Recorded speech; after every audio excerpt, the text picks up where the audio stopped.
La fonction si en Excel est relativement simple.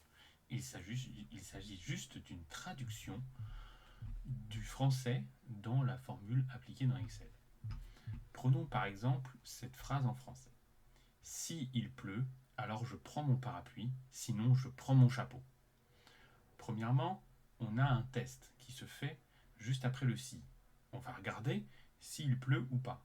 Et si il pleut vraiment, alors on va prendre le parapluie. Donc on va faire une action. Donc après le alors, on aura une action. Mais si ce n'est pas vrai, s'il ne pleut pas, on ne va pas prendre le parapluie. On prendra le chapeau, puisque on a la clause sinon en français qui va nous indiquer que l'on va faire une nouvelle action s'il ne pleut pas. Et donc s'il ne pleut pas, je prends mon chapeau. Donc si on doit écrire ça en fonction Excel, on va d'abord, évidemment, comme toutes les fonctions, commencer par égal. Puis ensuite, on va écrire le nom de la fonction si. Et ensuite, on va écrire le test, comme de tester s'il pleut. Donc ici, on va écrire notre test. Ensuite, le alors sera symbolisé par le premier point-virgule.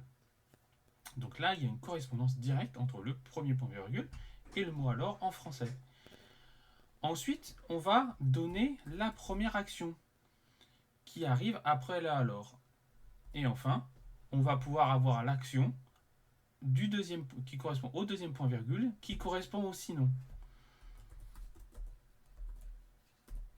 Voilà, et là on a écrit notre fonction si.